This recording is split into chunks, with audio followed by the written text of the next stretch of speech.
aming pinag-usapan yun eh. Ang aming pinirmahang paksa ay patutunayan ko si Kristo ay tunay na Diyos at sana ang trabaho niya lang tutulan ang pagiging tunay na Diyos ni Kristo. Ay ang ginawa ng aking maginoong kausap, pumunta sa ang Diyos, ang Ama. Tutol ba kami doon? Hindi. Pumunta sa bilang ng Diyos na iisa ang tunay na Diyos. Tutol ba kami na iisa ang tunay na Diyos? Hindi. Kaya, wala siyang nagiba sa aking pinatunayan.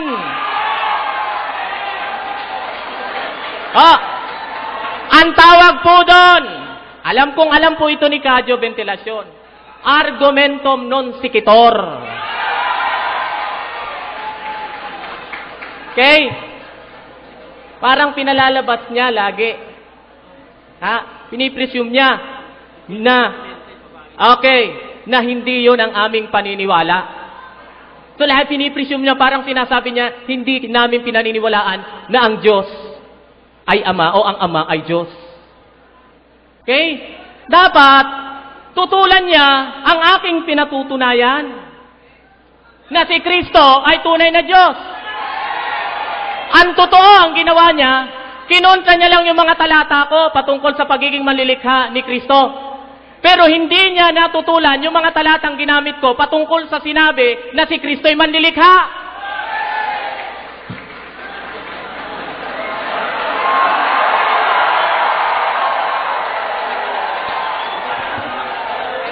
Quiet, please.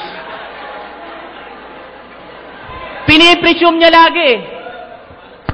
Fallacy of presumption yon. Okay? Fallacy. Kaya pumasok ang aking kausap, puro sa fallacy. Okay? Puro presumption. Kaya ito, mga kaibigan, uulitin ko. Ang aming paksa dito ay patungkol kay Kristo. Hindi patungkol sa Ama, hindi rin patungkol sa kung ilan ang bilang ng Diyos, kundi patungkol sa kung si Kristo nga ba'y tunay o hindi tunay na Diyos. Okay, tingnan niyo po. Ito pong Bibliyang ito ay Bibliyang paboritong-paborito na gamitin ng ating mga mangangaral na Iglesia ni Kristo. George Lamsa. Titingnan natin kung si Lamsa ay tutol na si Kristo ay Diyos. Total, paborito niyong gamitin ito. Kini-question niyo mga binanggit ko kaninang paraphrase Bible. Pag kami ang gumamit, may tutol kayo. Pag kayo ang gumamit, wala kayong tutol. Pag kami ang gumamit ng mga paraphrase Bible, tinututulan nyo at kini-question nyo ang otoridad ng salin na yan. Pero pag kayo, hindi nyo naman pinapaliwanag kahit sa programa kung ito'y paraphrase o hindi. Okay. Tingnan natin ang sinasabi ni Lamsa patungkol sa ating Panginoong Diyos o ang ating Panginoong Kristo kung siya ay tunay nga bang Diyos o peke. Okay?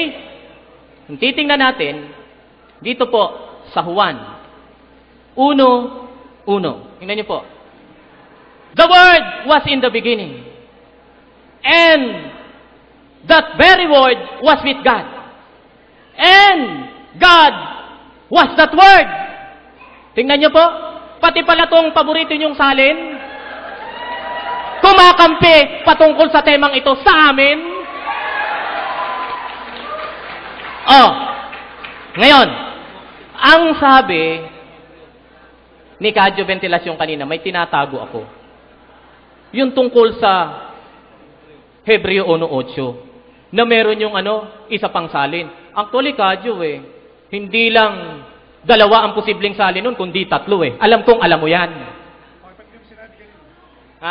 Alam kong alam mo yan.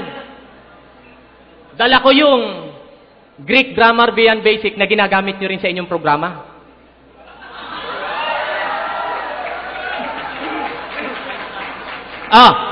Ano ang sabi ni Lamsa patungkol sa bagay na ito? Paborito niyo pong salin ito. But of the Son, He said, patungkol daw sa anak ay kanya siya, thy throne, O God! Pero nyo, pati, paborito nyo yung salin, hindi God is thy throne ang ginamit. Kundi, thy throne, O God! Kadyo, alam ko pong, alam nyo na sa Greek, ito'y vocative.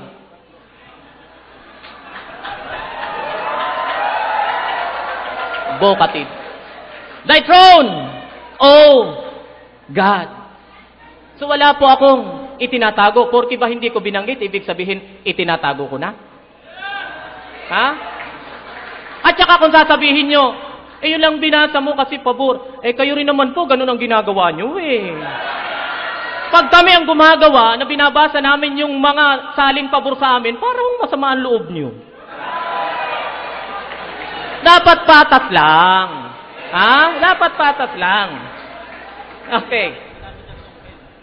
Alam niyo po, ulitin ko, kaya ko na itanong itong hen kanina, kasi yung pagka-translate niya dito sa neuter na supposed to be hen, transliteration na nga lang po ay n.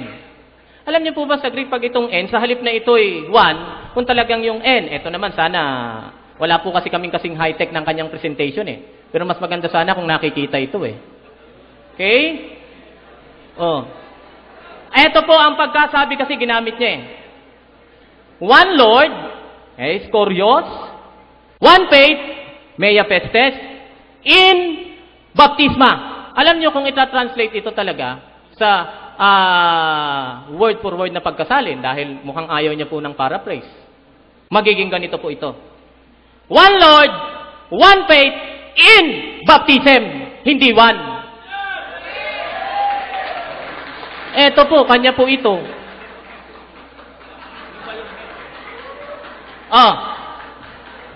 At, tingnan niyo po, sa pronunciation total, ginamit niya, sabi dito, hen, not the masculine haze. Ginagamit niya po si Carson. Si Carson. Alam niyo po ba, parang lumalabas dito, na si Carson ay kampi sa doktrina na si Kristo ay hindi tunay na Diyos. Pero may dala kaming libro ni Carson Kampi sa amin. Kampi sa amin.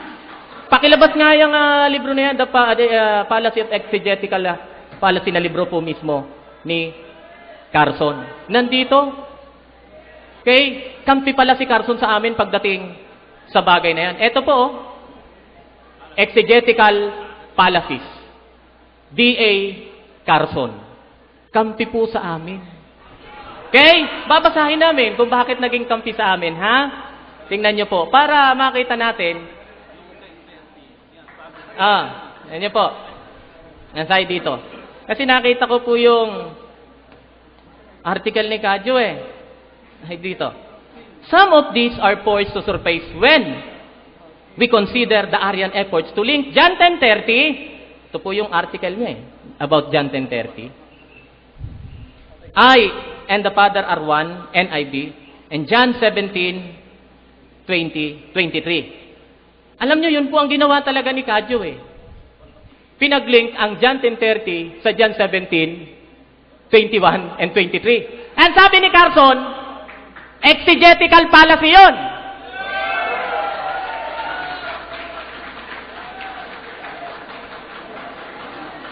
Salamat po dito sa inyong article. Malaki pong naitulong nito sa akin. And regarding dun sa kini-question yung mga translation, alam ko pong alam nyo na pagdating sa translation ng Bible, ay merong tinatawag na word for word translation at merong tinatawag na dynamic or thought for thought translation. Kaya, pag gumamit ka ng paraphrase Bible, hindi ibig sabihin, hindi na totoo. Dahil ang paraphrase version ay kinukuha hindi yung word for word na nakita sa mga Greek manuscript o Hebrew manuscript, kundi yung essence, yung mensahe ng talata.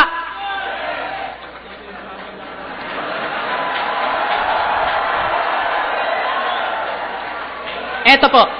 Tingnan niyo po ha. Si gusto ni Kadyo word for word eh.